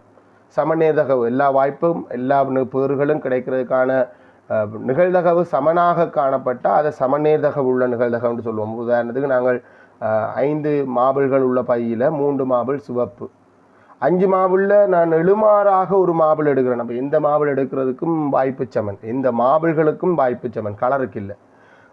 ஸோ 5 மாபிளில் 3 மாபிள் சிவப்பாக இருக்கிறதால சிவப்பு நிற மாபிள் கிடைப்பதற்கான நிகழ்தகவு 5ல் 3.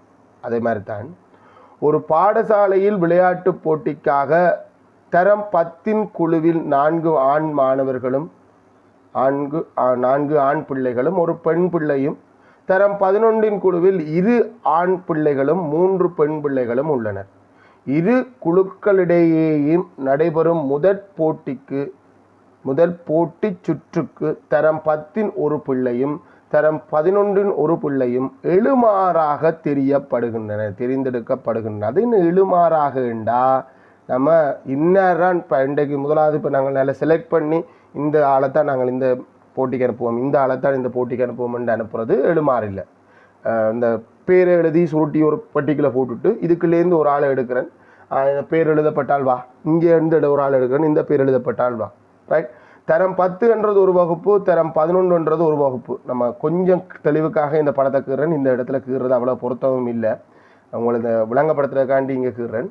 தரம் 10 பொறுத்த வரைக்கும் எங்களுக்கு மொத்தம் 4 ஆண் மாணவர்கள், பாய்ஸ் என்று வச்சுக்கொள்கிறேன், 4 ஆண் மாணவர்களும், பொம்பளை பிள்ளைகளுக்கு கேர்ள்ஸ் என்று அந்த அடிப்படையில் பொம்பளை பிள்ளைகள் என்று வச்சுக்கொள்கிறேன், பெண் மாணவர்கள், ஒரு பெண் மாணவர்களும், மொத்தம் 5 பேர் இருக்கிறாங்க. தரம் 11 பொறுத்த வரைக்கும் 2 ஆண் மாணவர்கள், அப்போ பாய்ஸ் வந்து 2 பேர், அதே மாதிரி பெண் மாணவர்கள் 3 பெண் பிள்ளைகள் வந்து 3 பேர், அங்கேயும் மொத்தம் 5 பேர் இருக்கிறாங்க. இது தரம் 11. இப்போ இந்த போட்டி இது ஒரு சுற்று போட்டி. அந்த சுற்று போட்டிக்கு முதலாவதாக இதுக்குள்ள அந்த பேரெல்லாம் எழுதி சுருட்டி போட்டிருக்கு. இதுக்குள்ளேருந்து நான் எழுமாறாக ஒரு ஆளை எடுக்கிறேன். இந்த எழுமாறாக எடுக்கிற ஆள் ஆணாக இருக்கிறதாகவோ இல்லை பெண்ணாக இருக்கிறதாகவோ இல்லை ஆணில் இன்னார் அன்னார் ரெண்டு இருக்கிறதுக்கோ எல்லாத்துக்குமே வாய்ப்பச்சவன் எழுமாறாகத்தான் எடுக்கிறேன். திட்டமிட்டு அட நீ வாடா, நீ தான்டா பலமாக இருக்க, பல்காக இருக்க, நீ இஞ்ச வா அப்படின்னு சொன்னால் அது எழுமாறு இல்லை. நம்ம திட்டமிடாமல் எல்லாத்தையும் பேர்களை வச்சு எல்லாம் சுருட்டி போட்டு எடுத்தால் அதுதான் எழுமாறு. நாங்கள் திட்டமிட்டு எடுத்தால் அது எழுமாற்று பரிசோதனை இல்லை. இதிலேருந்து ஒரு ஆள் எடுத்து போட்டிக்கு அனுப்புகிறேன். அதே மாதிரி தரம் 11லேயும் எழுமாறாக ஒரு ஆள் எடுத்து போட்டிக்கு அனுப்புகிறேன். இப்போ இந்த போட்டிக்கு அனுப்பப்பட்டு 2 பேர் வந்து சேரியம். இந்த 2 பேரும் எப்படிப்பட்ட ஆட்களாக இருக்கலாம்ன்றது தான் இந்த நெய்யறி காட்டுது. நிகழ்ச்சிகளை குறித்து கொள்கிற நடக்கக்கூடிய பேர்களை குறித்து கொள்கிற மெத்தட். அதாவது நான் உதாரணத்துக்கு சொல்லுவேன்டா, அந்த தரம் 10ல் இருக்கிற பெண் மாணவி ஒரு ஆளும் தரம் 11ல் இருக்கிற பெண் மாணவியில் முதலாவது ஆளும் போட்டி வருதல். இது ஒரு நிகழ்ச்சி, ஒரு பேர். ஒரு நிகழ்ச்சி என்று சொல்லக்கூடாது, ஒரு பேர் கிடைக்கக்கூடிய நடக்கக்கூடிய ஒரு ரிசல்ட். இதே மாதிரி பல ரிசல்ட் இருக்குது. மொத்தம் நான் 25 விதத்தில் முடிவுகள் கிடைக்கலாம். 25 விதமான நிகழ்ச்சி நடக்கலாம். அதில் ஏதோ ஒன்று தான் நடக்க போகுது, இல்லைன்னு நான் சொல்ல வரையில்லை. Right. B1 B2 B3 B4 B5 B6 அதாவது அந்த 6 ஆண் மாணவர்கள் மொத்தமாக தரம் 10ல் 4 பேர், தரம் 11ல் 2 பேர், எல்லாமே வேறு வேறு ஆக்கள் தானே. இப்போ B1 B2 வந்து திரும்பவும் போடுறது வந்து பொருத்தம் இருக்காது. ஆனால் பொருத்தம் இல்லைன்னு சொல்லலாம். என்னென்னா தரம் 10ல் முதலாவது ஆண் மாணவன், 2வது ஆண் மாணவன், 3வது ஆண் மாணவன், 4வது ஆண் மாணவன். தரம் 11ல் முதலாவது ஆண் மாணவன் என்று சொன்னால் ஒரு பிள்ளையும் இல்லை, அது வேறு ஆள். என்ன தரம் 10ல் இருக்கிற மாணவன் என்றது ஆண் மாணவர்கள் வேறு, தரம் 11ல் இருக்கிற ஆண் மாணவர்கள் வேறு. அப்போ இங்கே B1 போட்டால் அது ஒரு பெரிய குற்றமாக இல்லை. ஆனால் அந்த கரைச்சல் வேண்டாம் என்ற கூறம் என்ன எடுத்துக்காங்கன்னா, தரம் 10ல் நாங்கள் முதல் 4 ஆண் மாணவர்களும் தரம் 10 அடுத்த 2 ஆண் மாணவர்களும் தரம் 11க்கு அந்த பேருக்கு பதிலாக நாங்கள் ஒரு குறியீடு வச்சுருக்கோம். அவ்வளோதான். அந்த B1 B2ன்றது இப்போ நாங்கள் பேரை போட்டிருக்கலாம், ராஜா, கமல், அகமட் அப்படின்ற பேரை போடுறதுக்கு பதிலாக இங்கே வந்து அந்த குறியீடு இன்னார் இன்னார் இன்னார்ண்டு அந்த பேர் இல்லாததால் குறியீடு வைக்கப்பட்டிருக்கு. அவ்வளோதான். அதே மாதிரி தரம் பெண் பிள்ளைகளுக்கு G1 G2 G3 G4 அதாவது மொத்தம் தரம் 10ல் ஒரு பெண் பிள்ளையும் தரம் 11ல் 3 பெண் பிள்ளைகளும் அதுக்கேற்ற மாதிரி அந்த பேரும் வந்து அடுக்கி இருக்குது. G1ன்றது மட்டும்தான் தரம் 10க்குரிய பிள்ளை. அதே மாதிரி மிச்சம் எல்லாருமே தரம் 11க்குரிய ஆக்களுக்கு பேர் வைக்கப்பட்டிருக்கு. அது அந்த நெய்யறியில் வந்து குறிச்சிருக்கு. அதனாடி எங்களுக்கு அந்த கரைச்சலாக வரையில்லை. ஆகியவற்றினால் பெண் பிள்ளைகளும் வகை குறிக்கப்படுகின்றனர் என கொண்டு இரு பிள்ளைகளும் தரம் 10லேருந்து எடுத்த ஒரு ஆள், தரம் 11லேருந்து எடுத்த அந்த 2 பேர், இந்த 2 பேரை பற்றி கதை வருது. எழுமாறாக தெரிந்தெடுப்பதற்குரிய மாதிரி வழியை இந்த நெய்யறியின் மீது தெக்காட்டின் தலைமண்டும் ஒரு காலத்துக்கு முன்னுக்கு பேர் இருந்தது. பிறகு இந்த சிலபஸ் மாறினோட இது இந்த பேர் நெய்யறியாக மாறிட்டு, நெய்யறியின் மீது புள்ளடி எக்ஸ்ன்னு சொல்லக்கூடாது பிள்ளைகள், புள்ளடி அதாவது ஓட் பண்ணுவோமே கிடைக்கக்கூடிய பேர்களின் புள்ளடியினால் குறித்து காட்டுங்க. அப்போ நம்ம இந்த புள்ளடி போட்டு இந்த இடத்தை வந்து குறித்து காட்ட போகிறோம். ரைட். இப்போ எங்களுக்கு நெய்யறியை பொறுத்த வரைக்கும் 2 விதமான கேள்வி தான் பிள்ளை. நாங்கள் தெளிவாக விளங்கிக் கொள்ளலாம். நெய்யறியில் வர்றதென்றால் சமநேர்தக உள்ள பேர்களை உள்ளடக்கிய மாதிரி வழிக்கு மட்டும்தான் நெய்யறி கீறலாம். அப்படி சமநேர்தக உள்ள பேர்களை உள்ளடக்கிய மாதிரி வழியாக வரணுமெண்டா ஒட்டுமொத்த புள்ளடியும் வரும் ஒன்று. அடுத்தது அதே ஒட்டுமொத்த புள்ளடியும் வர்ற சந்தர்ப்பத்தில் இந்த மூளை விட்டம் மட்டும் வர்றதுக்கு வாய்ப்பில்லை. அதாவது இங்கேருந்து நான் ஒரு ஆள் எடுத்து திரும்பவும் இதுக்குள்ளேருந்தே ஒரு ஆள் எடுப்பேன் என்றால் எடுத்தால திரும்ப எடுக்க இயலாது. தரம் 11லேயே நான் 2 மாணவர்களை தெரிவு செய்கிறேன் அப்படின்னு சொன்னால் B1 முதலாவது தடவை தெரிவு செஞ்சேன்னா திரும்ப B1 தெரிவு செய்ய இயலாது. ஆனால் இந்த புள்ளடி மூளை விட்டம் வழியே இந்த புள்ளடி வருமோன்னு செக் பண்ணினா நான் தரம் 10லேருந்து B1 என்ற மாணவன் தரம் 10க்குரியவன் B1 என்ற மாணவனை நான் எடுத்திருந்தேன்டா தரம் 11லேருந்து B5 என்ற மாணவன் போட்டிக்கு வந்திருக்கலாம். ஏண்டா பிரச்சனை இல்லை. ஏண்டா B1ன்றது வேறு ஆள், B5ன்றது வேறு ஆள். ஸோ மூளை விட்டமும் வரும். அப்போ இதில் கிடைக்கக்கூடிய எல்லா பேர்களும், அதாவது இது இந்த 2வது புள்ளடி போட்டதுன்னா தரம் 10லேருந்து B1 என்ற மாணவன் போட்டிக்காக நான் தெரிவு செய்வேன். எழுமாறா தானே தெரிவு செய்கிறேன், எதுவும் நடந்திருக்கலாம். B6 என்ற மாணவன் தரம் 11லேருந்து வந்திருக்கலாம். இதில் மொத்தம் 25 விதமான முடிவுகள் நடக்கக்கூடியது. இதில் 25ம் நடக்குமோ இல்லை, 25ல் ஏதோ ஒன்று தான் நடக்க போகுது. அந்த ஒன்று கிடைக்கக்கூடிய நிகழ்ச்சி கிடைக்கக்கூடிய அனைத்து பேர்களையும் உள்ளடக்கிய மாதிரி வழியைத்தான் நாங்கள் நெய்யறி என்று சொல்லுவோம். மாதிரி வழி நெய்யறியும் ஒரு மாதிரி வழி தான். மாதிரி வழி என்றது தொடை வடிவில் தான் எடுக்கப்பட ஒன்றுமண்டில்லை, நாங்கள் நெய்யரியாக குறிக்கலாம், மரவரிப்படமாகவும் குறிக்கலாம். அதாவது இப்போ நீங்கள் கவனிக்க வேண்டிய ஒரே விடயம், இந்த புள்ளடி எல்லாம் வழக்கம் போல வரும்தான், மூளை விட்டம் வருமோ வராதோன்ற கேள்வி. மூளை விட்டம் வரும். ஏன் மூளை விட்டம் வருமெண்டா, இந்த B1என்றதை எடுக்கும்போது B5 என்றவர் போட்டிக்கு வரலாம். ஸோ எல்லா பேறுகளும் மூளை விட்டம் மொத்தமாக இதில் 25 பேறுகளில் ஏதோ ஒரு பேறு நடக்க போது 25 பேறுகளும் நடக்கிறதுக்கான வாய்ப்பு சமன். ரைட். அப்போ நெய்யரியில் குறித்து காட்ட சொன்னது, நெய்யரியில் புள்ளடி மூலம் குறித்து காட்டியாச்சு. முதலாவது கேள்வி முடிஞ்சு. ரைட். ரெண்டாவது கேள்விக்கு போவோம். முதல் சுற்று போட்டிக்கு தெரிவு செய்யப்படும் ஒருவர் மாத்திரம் ஆணாக இருப்பதற்கான நிகழ்தகவை நெய்யரியின் மீது வட்டத்தை வரைந்து காட்டுக. இந்த வட்டத்தை அப்படி என்ற சொல்தான் கடந்த கால வினாத்தாள் பாஸ் பேப்பர், இந்த அதாவது ஓலவெல் எக்ஸாம் பேப்பர்களுக்கு பயன்படுத்துகிற சொல். மற்றபடி கட்டம் என்று சொல்கிற சொல் வந்து பயன்படுத்துகிறோம். ஆனால் வட்டம் என்ற சொல்லாம் பயன்படுத்தப்படுது. ஏன்னா இது அவங்க அந்த எண்ணக்கரு என்னென்னா, இது வந்து நெய்யரி என்றதும் தொடை இந்த மாதிரி வழி என்ற மாதிரி ஒரு கருத்து கொள்ளி, அந்த மாதிரி வழியில் பேறுகளை வந்து நாங்கள் வட்டமோ அல்லது நீள்வட்டத்தில் தான் ஒரு தொடை இந்த மூலகங்களை குறிப்போம் என்ற அடிப்படையில் அந்த வட்டம் என்று சொல்கிற பயன்படுத்துகிறோம். ஆனால் அதுக்காண்டி இங்கே நாங்கள் வட்டமாக ஒரு முழுமையான வட்டத்தை போடலுமோண்டா இல்லை. அந்த வட்டத்தை ஒரு ரப்பர் பேண்டு இருக்குது, நார்மலாக போட்டால் ரப்பர் பேண்ட் வட்டமாக இருக்கும். ஆனால் அந்த ரப்பர் பேண்டை நாங்கள் தேவைக்கேற்ற மாதிரி அந்த எங்களுக்கு தேவையான மூலகங்கள் இல்லை தேவையான இடங்களை நாங்கள் கவர் பண்ணுறதுக்கு வளைச்சி கிளச்சி போடுற மாதிரி இங்கேயும் வளைகோடுகளை பயன்படுத்த போகிறோம். நீங்கள் முறிகோடு பயன்படுத்தினாலும் ஒரு பிரச்சனையும் இல்லை. அந்த முதல் போட்டி சுற்றில் தெரிந்தெடுக்கப்பட்ட ஒருவர் மாத்திரமானாக. அப்போ இங்கே கேள்வி எப்படி இருக்குது? ஆண் பெண் சார்பான கேள்வி. அப்போ நம்ம இந்த கேள்வியை அந்த கேள்விக்குள்ளே போகிறதுக்கு முன்னுக்கு இந்த நெய்யரியே மொத்தம் 4ஆக பிரிச்சிடும். ஒரு லைட்டாக மெல்லிய பென்சில் எடுத்து நீங்கள் மெல்லிசாக பென்சிலால் அடிமட்டத்தை பயன்படுத்தி கீற வேண்டியதான். உங்களோட பென்சில் எடுத்து போட்டு நீங்கள் கீற வேண்டியதான். நீங்கள் என்னென்னு கீறுவீங்க? இந்த மொத்த நெய்யரியையும் 4 கட்டமாக பிரிப்பீங்க. எப்படி என்றாடா, முதலாவது வந்து சொல்லுவீங்க என்ன, இந்த முதலாவது ஆண், ரெண்டாவது ஆண், மூன்றாவது ஆண், தரம் 10 ஆண் மாணவர்கள் முடிய ஒரு கோடு போடுவீங்க. தரம் 10ல் தரம் 11ல் ஆண் மாணவர் முடிய ஒரு கோடு போடுவீங்க. அப்போ அப்படி கோடு போடுறதன் மூலம் இந்த பேறுகள் மொத்தம் 4 கட்டங்களுக்குள்ள போகுது. அந்த 4 கட்டங்களும் ஒரே வகையானது. இப்போ நான் இந்த கட்டத்தை எடுத்துக்கொண்டேன்னா இந்த கட்டம் எப்படி என்றால், இந்த 2 பேரும் நான் தரம் 10லேருந்து எடுத்தவனும் தரம் 11லேருந்து எடுத்தவனும் ஆண் மாணவன். அப்போ 2 ஆண் மாணவர்கள் போட்டிக்கு பங்கு பெறுறதுக்கான நிகழ்தகவு மொத்தம் 8 பேர். எத்தனையில்? 25ல் 8. இது தரம் 10லேருந்து ஆண் மாணவனும் தரம் 11லேருந்து பெண் மாணவர்களும் அந்த போட்டியில் பங்கு பெறுறதுக்கான நிகழ்தகவு. இதில் ஏதோ ஒரு பேர் நடந்தால் அந்த மாதிரி ஒரு நிகழ்ச்சி தான் நடக்கும். இது வந்து தரம் 10லேருந்து பெண் மாணவியும் தரம் 11லேருந்து ஆண் மாணவனும் போட்டியில் பங்கு பெறுறதுக்கு 2 வாய்ப்பு. அதே மாதிரி தரம் 10லேருந்தும் பெண் மாணவர் தரம் 11லேருந்தும் பெண் மாணவி போட்டியில் பங்கு பெறுறதுக்கு 3 வாய்ப்பு. இங்கே கேட்கப்பட்ட கேள்வி எங்களுக்கு என்ன? தரம் 10லிருந்து என்னடா கேட்டது,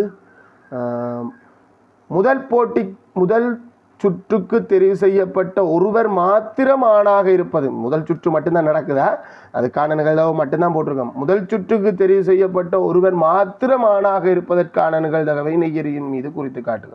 ஒருவர் மட்டும் ஆணாக இருக்கணும்னா அப்போ மற்றவர் கட்டாயம் என்னவா இருக்கணும்? மட்டும் ஆணாக இருக்கணும்னு சொல்லியாச்சு. அப்போ மற்றவர் கட்டாயம் என்னவா இருக்கணும்டா? மற்றவர் கட்டாயம் பெண்ணாக இருக்கணும். அப்போ நாங்கள் கவனிக்க வேண்டியது, அப்போ தரம் 10லேருந்து நான் ஆண் மாணவரை தெரிவு செஞ்சால் தரம் 11லேருந்து பெண் மாணவர் போட்டிக்கு வரணும். அதேமாதிரி தரம் 10லேருந்து பெண் மாணவியை நான் தெரிவு செஞ்சால் தரம் 11லேருந்து ஆண் மாணவரை தெரிவு செய்யணும்.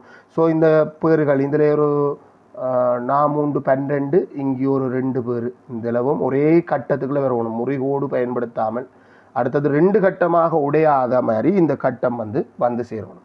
ரைட். அந்த வேணும்னா இப்போ நீங்கள் வந்து அந்த பென்சிலால் எழுதினது அந்த கோடு போட்டது நமக்கு பிள்ளையோண்டு ஒரு மனப்பயம் இருந்தால் அதை வந்து இப்போ அழிச்சு விடுவோம். இல்லைன்னா அது கிடந்தாலும் பிரச்சனை இல்லை, நமக்கு கட்டம் மட்டும் முக்கியம். இங்கே ஒரு 12 பேர், 3 12, இங்கே ஒரு 2 14 பேர்கள் எங்களுக்கு ஒருவர் மாத்திரம் ஆணாக இருப்பதற்கான நிகழ்தகவை தரும். இது அப்போ இந்த பேர் இருவரும் ஆண், இது இருவரும் பெண். ரைட். ஸோ இப்போ நம்ம கேள்விக்கு போவோம். அதன் நிகழ்தகவை காண்க. அதன் நிகழ்தகவு அந்த ஒருவர் மாத்திரம் ஆணாக இருப்பதற்கான நிகழ்தகவு என்ன? எத்தனை பேர்களில் எத்தனை வாய்ப்பு? 25 பேர்களில் 14 சந்தர்ப்பம் ஒருவர் மட்டும் ஆணாக இருப்பதற்கான நிகழ்தகவாக இருக்குது. 25 மேல் 14 அப்படின்றது இந்த இடத்துல நீங்கள் நிகழ்தகவு கொடுக்கணும். என்ற நிகழ்தகவை காண்க என்று சொல்லியிருக்கு. 3வது கேள்வி, மேற்குறித்தவாறு முதற் போட்டி சுற்றில் பங்கு பெற்றும் இருவரை தெரிந்தெடுக்கும் போது அவ்விருவரில் ஒருவர் மாத்திரம் ஆணாக இருந்தால், நாங்கள் இந்த இருவரை தெரிவு செய்கிறது, அதில் ஒருவர் மாத்திரம் ஆணாக இருக்கும்போது, அந்த நாங்கள் தெரிவு செய்த 2 பேரும், இப்போ நான் இதில் போட்டது 2 பேரும் ஆணன்ற மாதிரி போட்டிருக்கேன், அது அப்படித்தான் இருக்கணும் இல்லை, எப்படியும் இருக்கலாம். ஒருவர் மாத்திரம் ஆணாக இருந்தால் தரம் 10 வெற்றி பெறுவதற்கான நிகழ்தகவு 10/4 எனவும், அவ்விருவரும் ஆண்களாக அல்லது அவ்விருவரும் பெண்களாக இருத்தல், அதாவது 2 பேரும் ஒரே பாலினத்தவராக இருந்தால் தரம் 10 வெற்றியீட்டுவதற்கான நிகழ்தகவு 10/3 எனவும் தரப்பட்டுள்ளது. இதற்கேற்ப தரம் 10 வெற்றியீட்டுமா இல்லையா என்பதை எதிர்வு கூறுவதற்காக பின்வரும் மரவரைபடத்தின் கிளைகளின் மீது உரிய நிகழ்தகவுகளை குறித்து கொள்க. சரி, அப்போ இங்கே வருவோம். முதல்ல இந்த போட்டியிட்டது இங்கே உலகாலமும் எங்களுக்கு மரவரிப்படத்தின் நிகழ்தகவு நாங்களே கண்டுபிடிச்சு போடக்கூடியதாக இருந்தது. நெய்யரியோட கனெக்ட் பண்ணுறது மாதிரி இருக்கையில் ஒருவர் மாத்திரம் ஆணாக இருத்தல், அதுக்கு தானே நாங்கள் நிகழ்தகவு கண்டுபிடிச்சிக்கோம். ஒருவர் மாத்திரம் ஆணாக இருக்கிறதுக்கான நிகழ்தகவு என்ன? 25/14 சந்தர்ப்பம் ஒருவர் மாத்திரம். அப்போ நாங்கள் போட்டியிடுவதற்காக தெரிவு செய்யப்பட்ட 2 பேரை தெரிவு செய்கிறோம். தரம் 10 ஒரு ஆள், தரம் 11 ஒரு ஆளை தெரிவு செய்கிறோம். ஒருவர் மாத்திரம் ஆணாக இருக்கிறதுக்கான நிகழ்தகவு 25/14. அதே அப்படி என்ன, இருவரும் ஆணாக அல்லது பெண்ணாக, அதாவது 2 பேரும் ஒரே பாலினத்தவராக இருக்கிறதுக்கான நிகழ்தகவு, ஒருவர் மட்டும் ஆணா இல்லாமல் மற்ற மாதிரி இருக்கிறதுக்கான நிகழ்தகவு 25 மிச்சம் 11. 25 11 சந்தர்ப்பம் இருவரும் ஆணாக அல்லது இருவரும் பெண்ணாக இருப்பதற்கான நிகழ்தகவு வரும். இப்போ ஒருவர் மாத்திரம் ஆணாக இருந்தால், இதுதான் பிள்ளைகள் சார் நிகழ்ச்சின்னு சொல்கிறது. நாங்கள் தரம் 11 இந்த கடைசியில் படிப்போம். ஆனால் அது ஒரு பெரிய விஷயமே இல்லை. ஏன்னா உங்களுக்கு சாரா நிகழ்ச்சி தரம் 10க்குரியது படிச்சிங்களா, இந்த கிளை கீறும்போதே நாங்கள் 10லேயே சொல்லியிருப்பேன். ஏன்னா இந்த கிளையை 10ல் சொல்லும் போதும் ஏன் சார் 2 தரம் ரிப்பீட்டாக கீறுறீங்கன்னு கேட்கும்போது நான் சொன்ன விளக்கம் என்ன, இந்த கிளை இது நடந்திருந்தால் என்ற நிபந்தனையோடு கீறப்படுவது. என்ன இது நடந்தா என்ன நடக்காட்டி என்ன, உங்களுக்கு அடுத்த கிளையும் ஒரே மாதிரி வருமுங்க. தரம் 10க்கு தரம் 11க்கு மாறுபடும், அவ்வளவுதான். ஒருவர் மாத்திரம் ஆணாக இருந்தால் தரம் 10 வெற்றி இருவதற்கான நிகழ்வு இங்கே தந்திருக்கு. இது பரிசோதனை ரீதியாக தந்திருக்குது. இப்போ திரும்ப எழுமாற்று பரிசோதனை இல்லை, இது எழுமாற்று அதாவது சமநேர்தக உள்ள பேர்களை உள்ளடக்கிய மாதிரி வழியில் இந்த ரிசர்ச். பழைய காலத்தில் தரம் 10 11 போட்டியிடும் போது இருவரில் ஒருவர் மாத்திரம் ஆணாக இருக்கிற சந்தர்ப்பத்தில் 10ஆம் ஆண்டு வெற்றி பெறுறது 11ஆம் ஆண்டு வெற்றி பெறுறதுக்கு தான் நிகழ்தகவு கூட. 10ஆம் ஆண்டு வெற்றி பெறுறதுக்கான நிகழ்தகவு 10/4 வாய்ப்பு தான் அன்று சொல்லிருக்கு. அப்போ 10ஆம் ஆண்டு வெற்றி பெறுறதுக்கு 10/4 வாய்ப்புண்டா, 10ஆம் ஆண்டு தோல்வி அடைகிறதுக்கு நிகழ்தகவு இருக்குது 10/6 சந்தர்ப்பம். 10/4 10/6 தசமத்துக்கு தந்த மாதிரி தந்திருக்கு. இல்லைன்னா இது நாங்கள் பின்னமாக சொல்கிறோம்னா 5/2 சொல்லியிருக்கலாம், அதில் ஒரு பிரச்சனையும் இல்லை. 10/4 அப்படின்னு சொல்கிறதுலையும் ஒரு குற்றமும் இல்லை. அதே மாதிரி இருவரும் ஆணாக அல்லது இருவரும் பெண்ணாக இருக்கின்ற சந்தர்ப்பத்தில், நான் எடுத்த 2 பேரும் ஒரே பாலினத்தவர்களாக இருக்கின்ற சந்தர்ப்பத்தில் தரம் 10 வெற்றி பெறுறதுக்கான நிகழ்வு இன்னும் குறையுது, 10/3 எனவும் தரப்படுது. தரம் 10 அந்த சந்தர்ப்பத்தில் வெற்றி பெறுறதுக்கு 10/3 வாய்ப்பு தான். அப்போ தோல்வி அடைகிறதுக்கு வெற்றி பெறுறதுக்கு 10/3 வாய்ப்பு இருக்குன்னா, தோல்வி அடைகிறதுக்கு 10/7 வாய்ப்பு இருக்குது. அதாவது தரம் 11 வெற்றி பெறுறதுக்கான நிகழ்வு 10/7 அப்படி என்று வரும். இந்த ரோன்ற கதை இந்த போட்டியில் இல்லை. எப்படியோ வேற ஒரு ஆள் வெற்றி பெறணும், வேற ஒரு ஆள் தோல்வி அடையணும். நொக் அவுட் மேட்ச் மாதிரி முதல் சுற்று 2ஆம் சுற்று என்ன மாதிரி போகுது.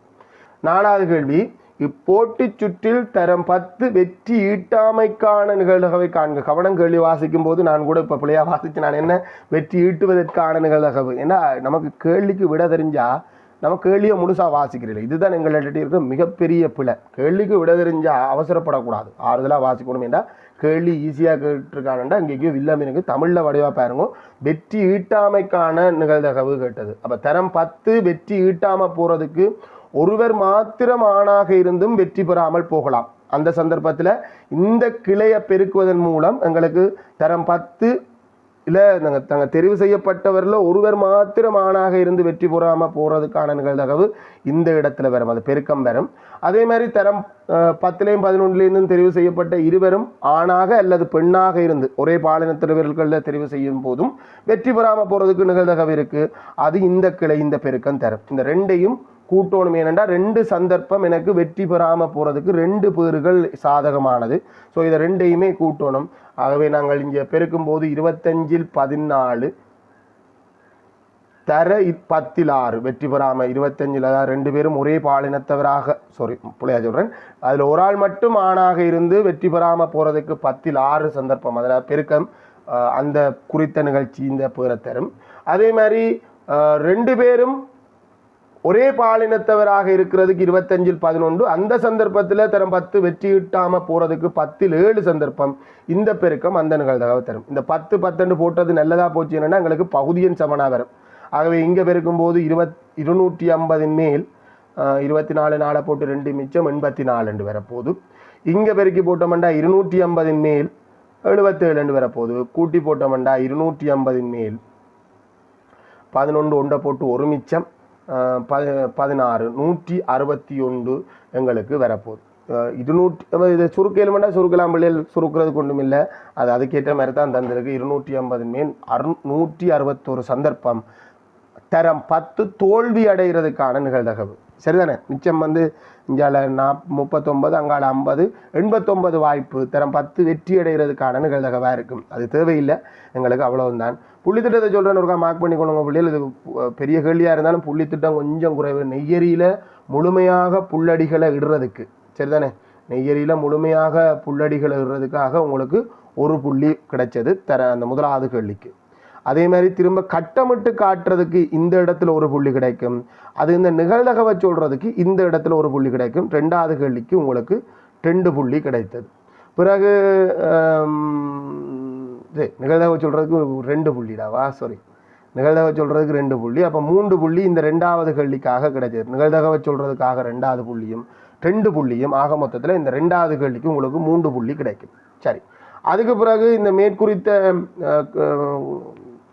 நிகழ்தகவை வச்சுக்கொண்டு திரும்ப நெய்யரியை நாங்கள் பூரணப்படுத்துகிறோமே, இந்த கிளையை நிரப்புறதுக்கு உங்களுக்கு ஒரு புள்ளி, அதேமாரி இந்த கிளையை நிரப்புறதுக்கு உங்களுக்கு ஒரு புள்ளி. ஒருவேளை இந்த கிளை பிழையாக இருந்து இந்த கிளை சரியாக இருந்தாலும் அந்த புள்ளி கிடைக்கும்.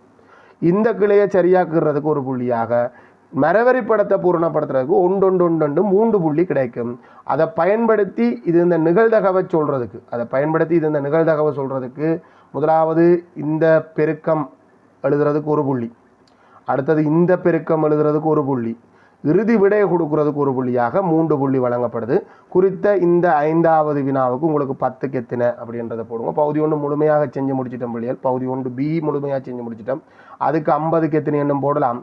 அதே மாதிரி பகுதி 1க்கு மொத்தத்தில் 100க்கு எத்தனை எண்ணம் போடலாம். இந்த முறை பகுதி 1 தான் கடினம், பகுதி 2 நாங்கள் எதிர்பார்த்ததை விட இலகு. பகுதி 1 கடினமாக இருந்தது. ஏன்னா இஎல்சியில் எல்லா புள்ளிகளும் நல்ல பாண்டித்தியம் பெற்றதால் பகுதி 1 கொஞ்சம் கடுமையாக்குறாங்க. ஆனால் பாஸ் பண்ணுறவனுக்கும் வாய்ப்புக்கு கொஞ்சம் சுகமான கேள்விகள் போட்டிருந்தவங்க. ரைட், அப்போ நாங்கள் இந்த கேள்விகளை செஞ்சு பழக வேணும். ரைட்.